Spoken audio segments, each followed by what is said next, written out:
ईमानदार लकड़हारा एक घने जंगल के किनारे एक छोटा सा गांव बसा हुआ था। उसी गांव में हरि नाम का एक ईमानदार और मेहनती लकड़हारा रहता था। हरि बहुत गरीब था, पर उसकी ईमानदारी और नेकदिल स्वभाव की वजह से गांव के लोग उसका बहुत सम्मान करते थे। वह रोज सुबह सूरज निकलने से पहले जंगल चला जाता, पेड़ों की सूखी डालियां काटता और उन्हें बेचकर अपना गुजारा करता। एक दिन सुबह सुबह वह नदी के पास पेड़ काट रहा था।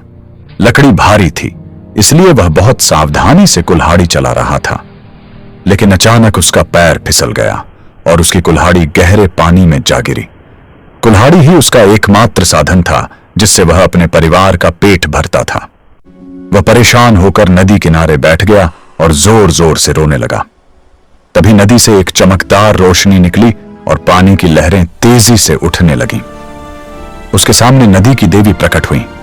देवी ने पूछा, लकड़हारे, तुम क्यों रो रहे हो? हरि ने दुखी होकर अपनी समस्या बता दी। देवी ने मुस्कुराकर नदी में हाथ डाला और सोने की कुल्हाड़ी बाहर निकाली। क्या यह तुम्हारी कुल्हाड़ी है?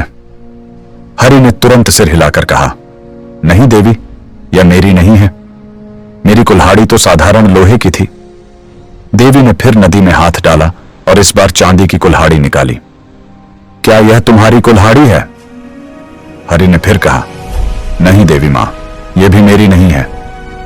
आखिर में देवी ने लोहे की साधारण कुल्हाड़ी निकाली। हरि की आंखें चमक उठीं। हां, यही मेरी कुल्हाड़ी है। देवी उसकी ईमानदारी से बहुत प्रसन्न हुई। उन्होंने कहा, तुम जैसे ईमानदार लोग बहुत कम होते हैं। तुम्हारी सच्चाई का इनाम यह है कि तुम अपनी कुल्हाड़ी के साथ साथ सोने 1000 रुपए का चेक भी पाओगे और चांदी की कुल्हाड़ियां भी ले जाओ। हरि भावुक होकर उनके चरणों में झुक गया और बोला, देवी मां, आपका आशीर्वाद ही मेरे लिए काफी है।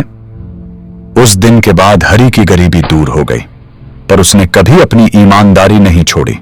वह गांव में और भी सम्मानित व्यक्ति बन गया। लोग कहते थे कि मेहनत से जीने वाला आदमी धनी तभी कहलाता है जब उसमें ईमानदारी भी हो।